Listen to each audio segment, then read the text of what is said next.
Hi, I'm Jay with Classic Kitchens, and today we are in our latest kitchen remodel, so let me show you around.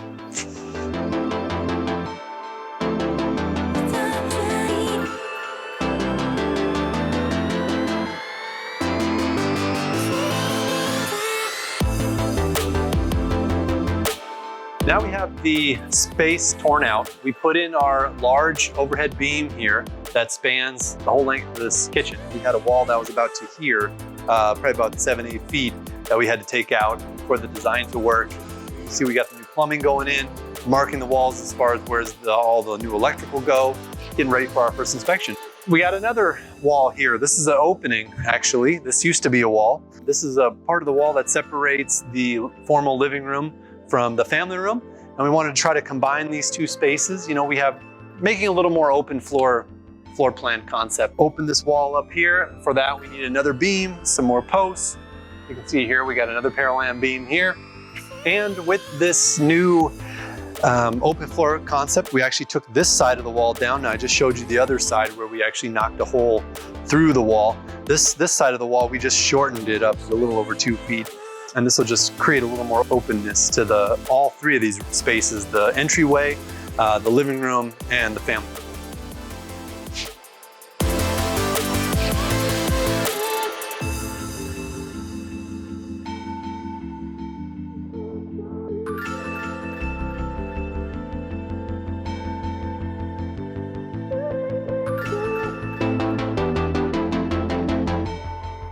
Here we are in the kitchen space. What we did is we designed a booth inside the island. They wanted seating, they had seating here originally, but it was constricted. We also had a wall that went down here, a partial wall that went about halfway. I think it ended about here, and then they had a peninsula that went that way. We wanted to design something that had the seating and also had the functionality of an island, so we just did both. They have a 2.5 foot countertop that goes along this backside here, and then a little over 15-inch countertop that comes this direction here. But this way now, you still have seating for, 1, 2, 3, 4, 5 even possibly if you wanted to squeeze it in. And then you have the other 3 seats right here.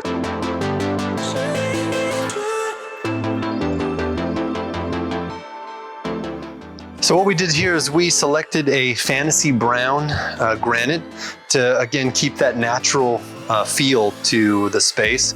This is actually a honed granite, very cool colors in it. It's got some light blues and grays, and then some browns and golds, some taupes, and some white. So it's kind of got a lot of stuff going on in it. Like most granite has a lot of different colors going on in it. We also designed this curb right here, which is very cool. So if you spill something here, it's not gonna leak down the backside here and get down someone's shirt, if they're sitting right there.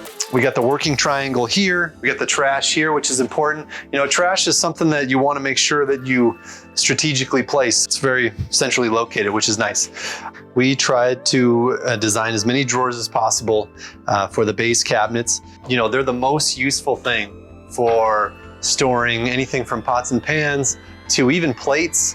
It's just so much easier to store things. We went with a shaker design for the cabinetry. The doors here, you can see, are the shaker style. We added 2 handles where necessary. Now I like when you have a large drawer, especially something that's 30 inches or larger, I like to put 2 handles on the drawer so that it doesn't cockeye the drawer over time and eventually, wear it out funny. Okay, so of course at the end here we have the refrigerator and we have our pantry. These have rollouts. As you can see, they're nice large rollouts. When you get rollouts, the upper shelves though cannot be rollouts. As you can imagine, if you had a rollout here, how are you gonna figure out what's above it? So the rollouts only are in the lower cabinets of the pantry units. So we went with a gray sink to just kind of contrast with the countertop. And it also matches a little bit of the color that's in the backsplash tile. Over in this area, we have the cooktop. This is a 36-inch cooktop. We went with the 36-inch hood above it. Now, again, you've probably heard me say this ad nauseum, but I like to keep a little space in between the hood and the cabinets. I don't like the cabinets to be right up against the hood. You tile around it, it just kind of feels like this is kind of its own space. It kind of feels like a fixture within the kitchen, which I kind of like.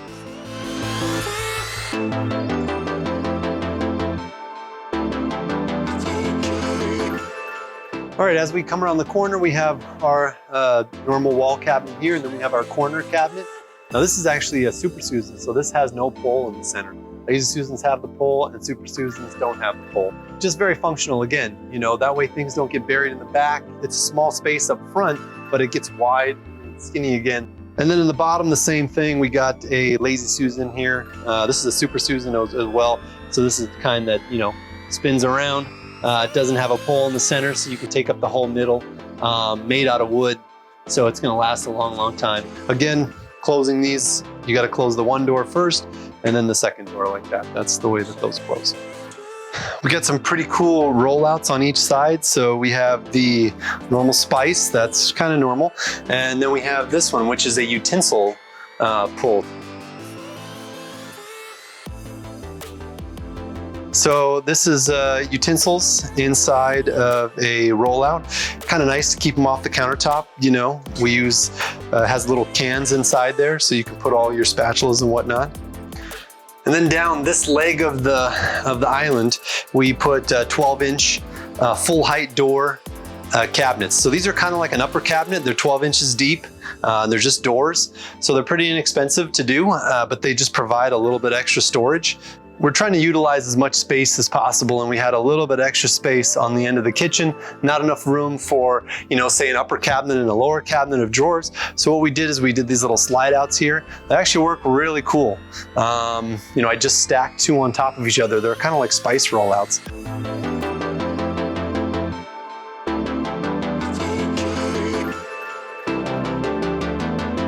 So the shelves are adjustable. So as you can see, they have the bottom shelf here adjusted down. So they have this lower shelf here has this less tall items, and they have kind of medium tall items, and then they're very tall items at the top. It's a cool idea. For the flooring, we went with a waterproof laminate. This is very popular nowadays. Comes in a myriad of colors. You can see this one here has different shades of light brown and dark brown, and then this kind of taupey brown. It looks very, very natural. It actually has a texture to it as well. So it feels like wood, and it looks, as you can see, exactly like wood. Tight joint, because it's got a tongue and groove system. So it's got a little click lock mechanism in here. And it is really waterproof. So you can use it in the kitchen, you can use it in the bathroom, anywhere where there's water. So we had a little bit of heavy duty construction on this project.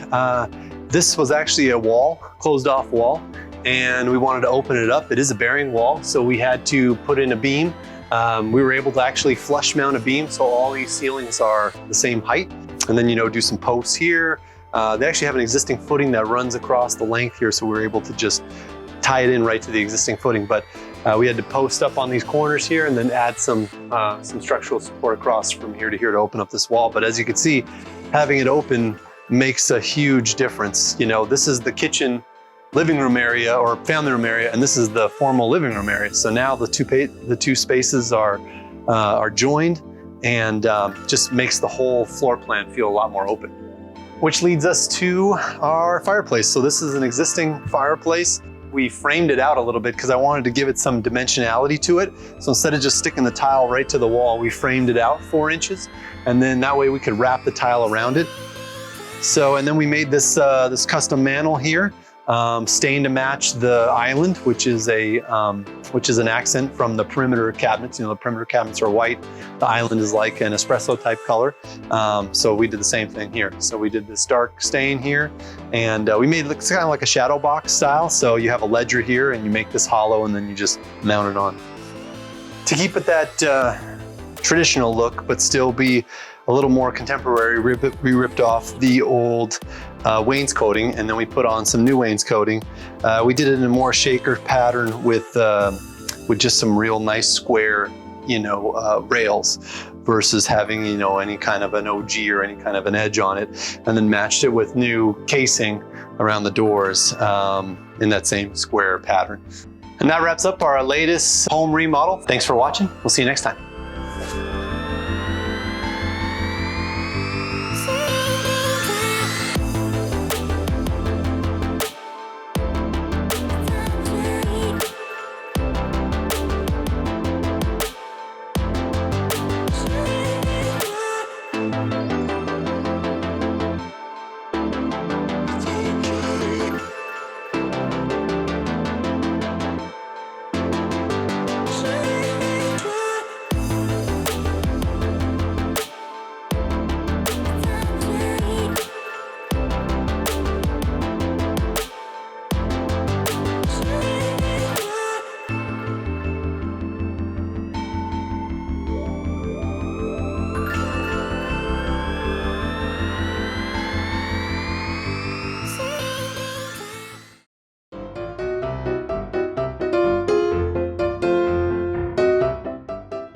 And today we are in our a new kitchen that I want to show you. Oh, let's see. No, I don't like that. So it's a whole new world. Don't make me say Don't you dare close your eyes. Don't make me say Chiquita bananas. So here we have, okay, I said so again. Oops. I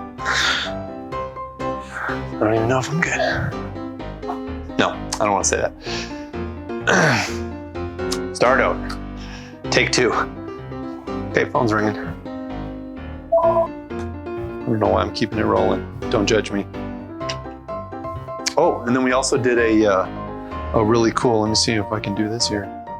Does this work? It's supposed to. My low timer, I don't know how this works. This is supposed to turn on this fireplace.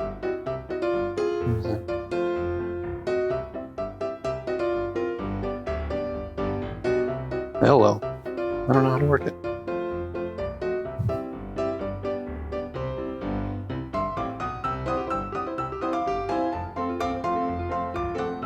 Okay, well, there you go. I should try to do this before, try to practice it first before I just start pushing buttons. I don't know how this works.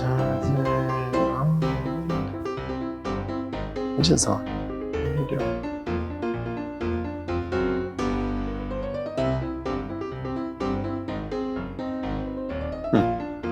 Okay, well, I'll figure that out later.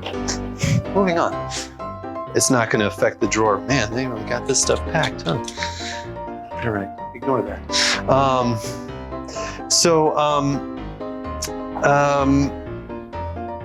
Yeah, what am I trying to say? So, I lost my train of thought. Don't put that in there either. I said that they had that really packed. Or maybe do it, I don't know, whatever you think. What am I trying to say?